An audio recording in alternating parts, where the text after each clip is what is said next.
Il y a 4 mots chrétiens que les démons détestent tellement qu'ils renient ces mots avec tant de passion. Dans cette vidéo, nous allons plonger plus profondément dans les ténèbres et je vais vous montrer 4 des mots de la Bible que les leaders spirituels utilisent pour expulser les démons. Les seuls mots qui peuvent faire trembler les racines mêmes de l'enfer. Ces mots sont très forts et ont été dits et prononcés pendant de nombreuses années pour se lever et combattre le mal dans le monde. Après avoir mené des études sur le sujet, les chercheurs ont découvert que de nombreux chrétiens n'ont pas encore compris l'importance de ces mots. Malheureusement, l'ignorance règne en maître parmi les enfants de la foi. En effet, beaucoup de gens, même ceux qui ne croient pas au pouvoir de la prière, citent ces mots puissants sans connaître la force spirituelle potentielle derrière eux. Cependant, aujourd'hui, je veux que vous me rejoigniez dans l'une des découvertes les plus importantes de cette génération. Pour les utiliser, il est important de comprendre la signification et le potentiel qui se cache derrière eux. Il faut regarder la vidéo jusqu'à la fin car, à la fin de cette vidéo, la connaissance de la vérité sera mise entre vos mains et vous n'aurez plus peur. Vous ne serez plus impuissant face au mal. C'est pourquoi vous devriez vous rappeler de ces mots après avoir regardé cette vidéo. Chaque fois que vous êtes harcelé par des forces maléfiques, ces mots sont un amulette magique vous protégeant du mal. Préparez-vous pour ce nouveau changement qui est sur le point de frapper votre vie. Il est donc très important que vous écoutiez attentivement afin d'apprendre chaque mot et de vous assurer de ne jamais oublier cette information que vous apprendrez au cours du processus. Ces mots ne sont pas seulement une tradition ou une formule magique, mais des mots qui ont une signification extrêmement importante. Ils sont la foi qui nous a donné l'autorité d'agir au nom de notre Seigneur Dieu Tout-Puissant. Si vous allez utiliser ces mots avec confiance, alors vous déclarerez votre foi en Dieu pour vous défendre et vous conduire à triompher de tout mal qui pourrait se cacher là-bas. Que cette connaissance soit une source de bénédiction pour vous, votre famille, et en effet pour tout le monde. Cependant, avant de continuer, si vous ne l'avez pas déjà fait, je vous invite à regarder et à vous abonner à cette chaîne, à aimer cette vidéo et à partager. Sans perdre de temps, continuons. Le premier mot qui figure sur la liste des mots est Jésus-Christ. Tout le monde est conscient que ce nom est béni par-dessus tout à cause de lui. Jésus-Christ, le Fils de Dieu, a non seulement vécu parmi les hommes, mais il a également pris les péchés du monde sur son dos divin. Jésus-Christ, le Seigneur de gloire, a donné sa vie pour que les gens n'aient pas à endurer les afflictions et les calamités. Si vous avez foi en Jésus-Christ, tout ce que vous demanderez en son nom vous sera accordé. Rien qu'en prononçant le nom, les forces du mal frémissent et se fanent, car elles savent que le détenteur du nom est tout-puissant. Vous devriez donc toujours mentionner ce nom en priant et en prenant la communion avec Dieu Tout-Puissant. J'ai découvert que le simple fait de prononcer le nom de Jésus a le potentiel de changer les circonstances, de calmer les âmes troublées et de déverrouiller ceux qui semblaient être des portes fermées. C'est un bon rappel que Dieu nous aime quel que soit ce que nous faisons, et le sacrifice que Jésus a traversé pour payer nos péchés ne peut guère être pour rien. Tout ce qui est demandé au nom de Jésus-Christ est dit être accordé, car il est l'image vivante de la bonté divine.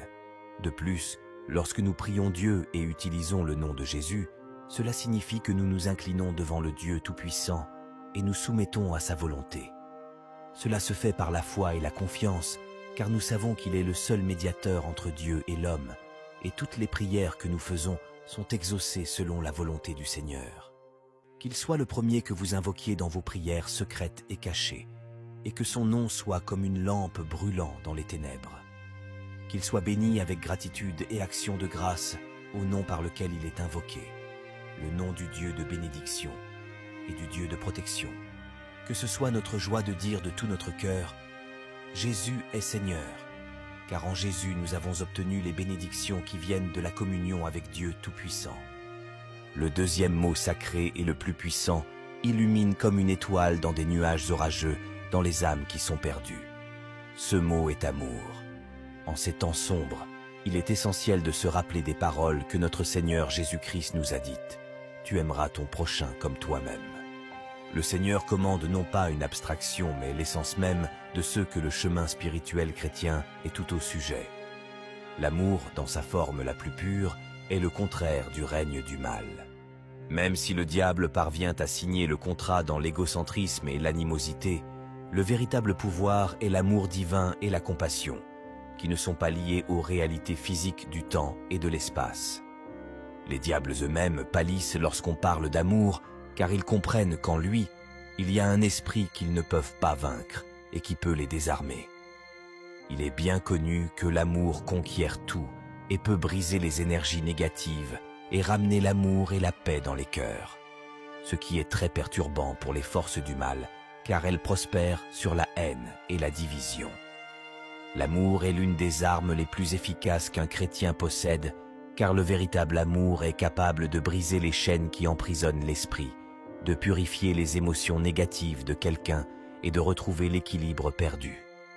Tous les gestes d'amour sont une provocation ouverte aux légions de l'enfer, la lumière chaude dans les ténèbres, car là où il y a de l'amour, le mal ne régnera pas. Il serait donc approprié pour ceux qui sont les guerriers du royaume céleste d'être déjà saturés d'amour dans toutes ses significations. De plus, il est nécessaire de s'engager à développer l'amour dans nos vies avec l'objectif d'aimer le Seigneur notre Dieu de tout notre cœur et notre prochain comme nous-mêmes. Que l'amour ne soit pas seulement le motif des actions, mais aussi le cœur des croyances. Il n'y a qu'une seule condition pour le salut de l'homme. Le cœur rempli d'amour aura le droit d'entrer dans le royaume des cieux. Que ce soit la vérité qui résonne dans nos âmes, et que ce soit l'amour, notre cri de guerre dans la lutte entre le bien et le mal. Le troisième de ces mots puissants, qui définissent tout être chrétien, est miséricorde. Il est également important de souligner que la miséricorde ou le pardon et la compassion sont redoutés par les démons. Les démons, êtres des ténèbres, frémissent juste au mot miséricorde, car c'est avec un mot qu'ils peuvent se libérer de la haine et de la vengeance qu'ils ont tissée avec tant de peine. Alors que le diable prend plaisir à une torture sans fin et à des souffrances inimaginables, Dieu est prêt à offrir son pardon aux pécheurs aussi noirs que le charbon. La miséricorde est capable de rompre les chaînes de la vengeance instiguée par les forces du mal et offre une chance de rédemption aux gens. Par conséquent, contrairement à Jésus-Christ notre Seigneur, le diable ne connaît pas la miséricorde, car il ne pardonne pas. Satan élimine et même détruit ses fidèles serviteurs chaque fois qu'ils faiblissent, tandis que le Seigneur accorde sa grâce et son pardon à quiconque souhaite redresser ses voies. C'est cette compassion divine qui libère un homme du fardeau du péché et lui permet de vivre la vie propre en Christ. Il y a une vérité qui résonne à travers de nombreux siècles, un rayon de lumière dans les ténèbres qui tente de capturer l'âme humaine. C'est pourquoi la miséricorde est si terrifiante pour les démons, car c'est quelque chose qui les défie directement et leur domination sur le monde. Ils sont inquiets que Dieu soit trop miséricordieux envers ses enfants, surtout quand nous sommes rebelles et méchants envers lui, car ils comprennent qu'aucune autre forme d'amour ne peut apporter la dernière victoire dans la vie d'une personne. Ainsi, à partir de maintenant, n'oubliez pas de prononcer ce mot chaque fois que vous vous adressez à Dieu ou dans tout autre type de communication avec lui.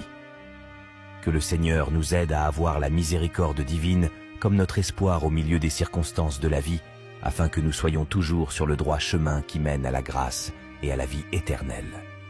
Soyons les porteurs de la miséricorde de Dieu dans ce monde, répandant l'amour qu'il nous a si abondamment donné.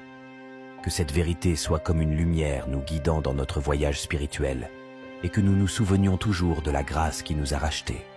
Le quatrième mot chrétien que les démons souffrent est lumière. En prenant un exemple de l'histoire de la création, le Seigneur a commandé que la lumière soit, et il y eut de la lumière. Les démons ont peur de la lumière car elle représente la vérité, la pureté et la divinité.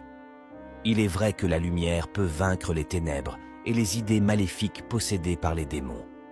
Donc, là où il y a de la lumière, il ne peut y avoir de ténèbres. C'est une réalité spirituelle bonne et profonde, car la lumière met en évidence tout ce qui est caché aux gens, en particulier les fausses réalités du diable. Il est digne de noter qu'au moment où les paroles de Dieu ont dit « que la lumière soit », tout l'univers a été rempli de lumière. C'est cette même lumière que les démons craignent, car c'est la lumière de la vérité, de la pureté, ainsi que la lumière de la divinité elle-même. Dans ce cas, il est important de considérer le fait que la lumière sert non seulement de source d'illumination, mais elle purifie également. Comme vous le savez, la lumière ultraviolette détruit les bactéries et peut laver les taches, donc la lumière spirituelle de Dieu peut purifier et sanctifier tous ceux qui croient en lui. Le rayon de lumière signifie à la fois la vision physique et la vérité spirituelle qui dissipe la tromperie du monde des ombres. Il en va de même pour les démons de ce monde. Les mensonges auxquels ils s'accrochent disparaissent comme des ombres devant l'éclat de la lumière. C'est une compréhension de base que là où il y a de la lumière, il ne peut y avoir de ténèbres, comme si en présence de la vérité, le mensonge périssait dans les flammes de la vérité. Lorsqu'on prie, on entre en contact avec la lumière divine, et cela nous entoure de lumière, et on ne peut être touché par aucune forme de saleté spirituelle. Cela est évident puisque le Dieu Tout-Puissant est lumière et vérité, et au nom du Seigneur, tout est possible. Le monde de la lumière est considéré comme un endroit où il n'y a pas de trouble ni de douleur. C'est un endroit où tout est bénéfique pour tous les gens, et les démons détestent en fait ce concept. Ils luttent férocement pour s'assurer que les gens restent liés dans l'ignorance et ne connaissent pas la vie spirituelle abondante en Dieu. Si le diable ne peut pas supporter la lumière, alors si la lumière du salut est en nous, les portes sont fermées et le mal ne peut pas entrer. Bien sûr, les mots mentionnés dans cette vidéo ne sont pas les seuls mots qui peuvent vous protéger du mal, car il y a de nombreux mots puissants dans les mots magiques chrétiens qui sont également capables de repousser le mal. Cependant, il y a beaucoup d'autres mots forts utilisés dans la Bible qui incluent le salut, le Saint-Esprit, le sang de Jésus et bien d'autres encore. Ce sont des mots de combat qui représentent de grandes armes spirituelles que Dieu nous a fournies pour contrer l'ennemi et vivre la victoire. Maintenant, j'espère que vous avez appris quelque chose. Merci de m'avoir écouté. Que Dieu vous bénisse.